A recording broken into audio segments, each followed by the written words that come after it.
Welcome to this dramatic therapy monologue. Listen to this meditation with an open mind and heart. In between each part, focus on your breath. Start now by inhaling deeply through your nose and slowly exhaling through your mouth. Then gently turn your attention to the natural rhythms of your breath.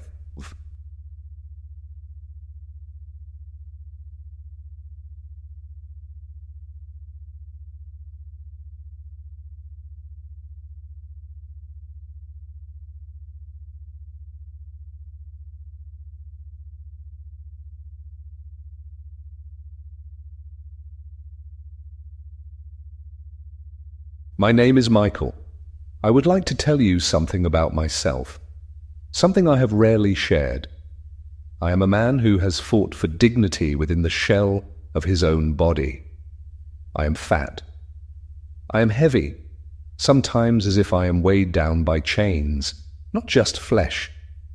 I watch other men and women move as though the world is light, and I watch their smile and the sharp glances they share and their easy laughter. My breath is heavier. My mood is heavier.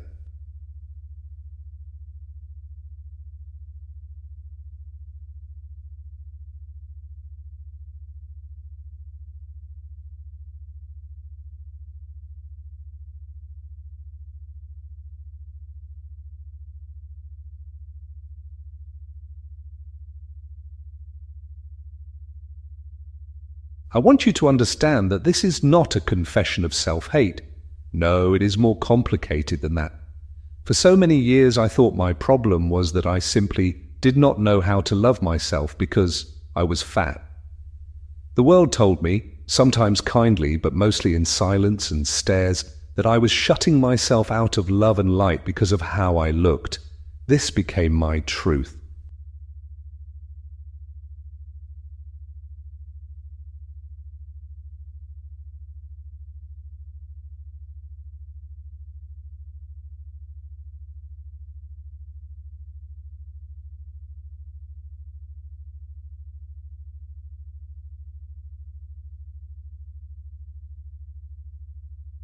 Now as you listen, breathe in, let the air go deep, pause, hear my words as you fill your lungs. I wish I could say there was a day I remember it all changing, a moment of revelation, but the truth is bitter. The truth has always been this: the reason that I eat unhealthy things is because I do not love myself.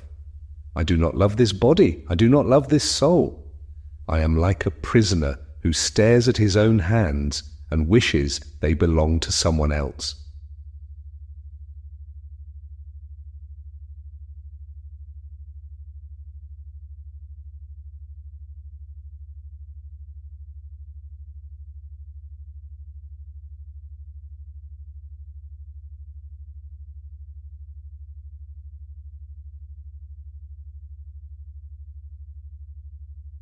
Moving through my memories is like walking through a room where all the mirrors have been cracked.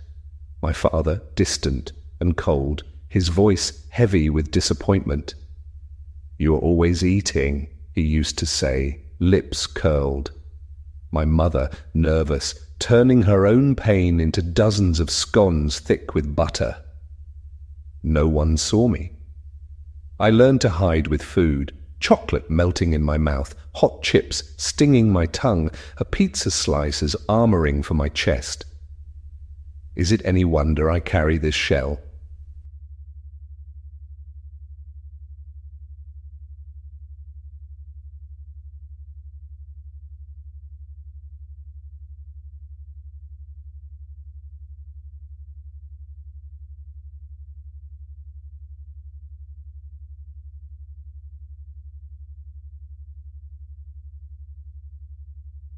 If you could see inside my mind, you would see a tangle of images. There is a child there, alone on a playground, holding on to a lunch of carrots and apples his mother gave him, while other boys compare chocolate bars and crisp packets. The urge to belong crashes against the urge to banish. Solitude tastes a lot like sugar and salt. I felt unworthy of carrots, unworthy of apples, even as I stole glances at them in my own hand.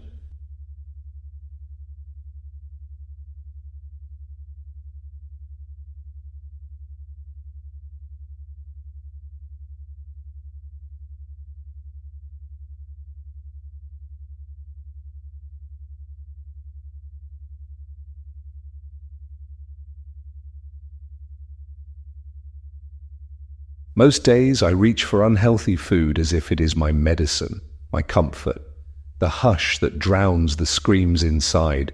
My body knows it is poison. God, I know it is poison. I taste the sharp tang of chemicals, the oil that clogs, the salt that burns. My heart pounds, not with love, but with the fear of what I just swallowed, what I force into the darkness inside me. Why do I do this?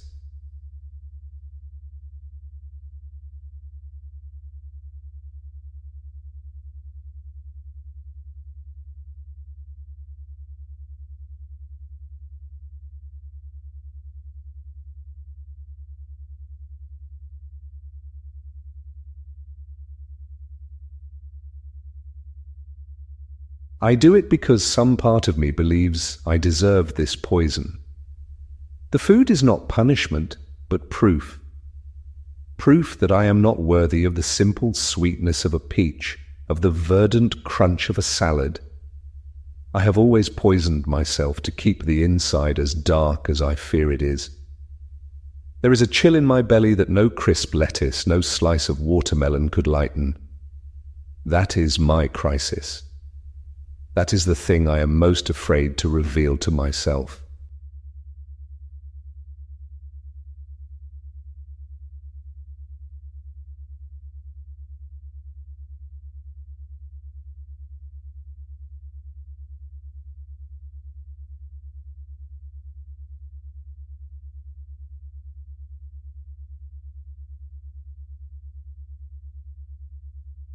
Breathe in.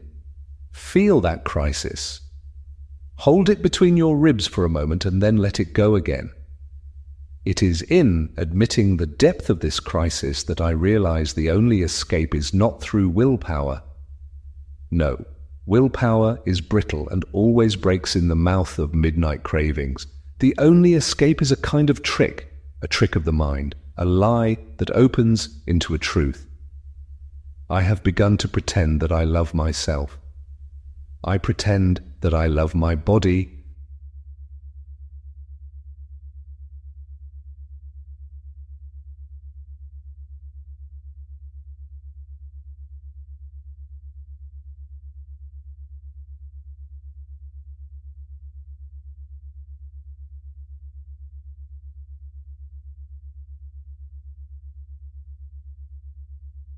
This act, this pretending, is the smallest rebellion I know.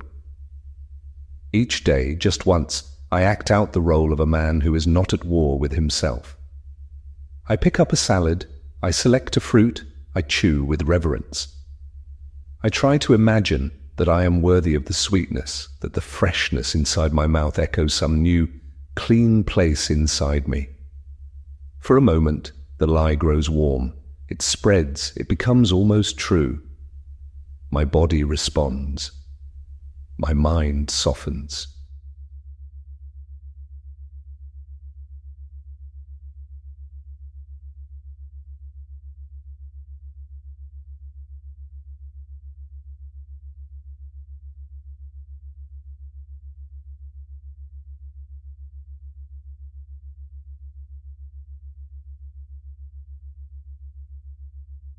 At first, I did not believe in this performance. I wanted to spit out the spinach, to hurl the apple across the room.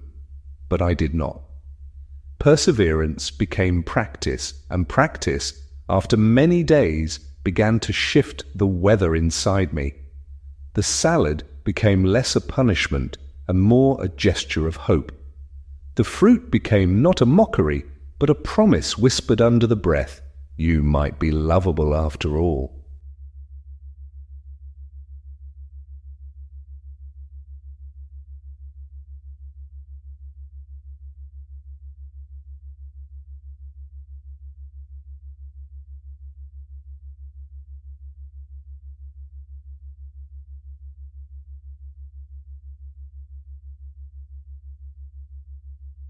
I want you to feel what I feel in this moment. The strange quiet after the storm. The way your breath comes easier now. The prick of tears that comes not from the past, but from an unborn promise. If you pretend, just for a moment today, that you are lovable and eat something good for yourself, something that does not punish, you will find yourself changed. Not by will, but by truth, which grows up through the cracks in the old lies, reaching for light.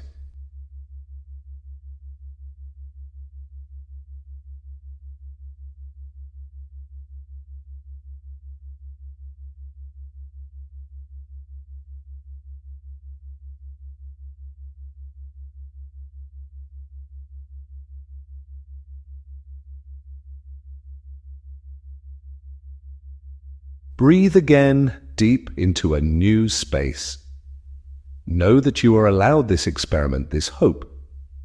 No matter where you have begun, there is no shame in pretending.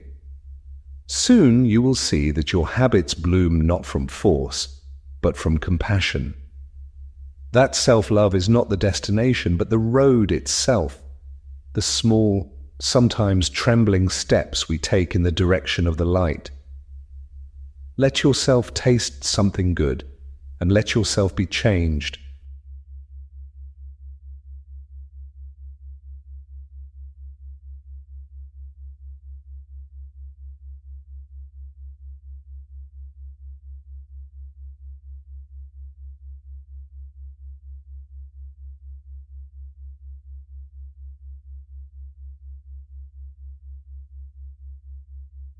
And when you stand in front of the mirror tomorrow and you see the body you have, a body that has survived, a body that is still here, breathe and say, "Today I will act like I love you, even if it is a lie." Watch how the body listens, how the mind bends, how the heart begins to soften and hum a sweeter song. This is the miracle no one told me about. This is what I want to pass on to you.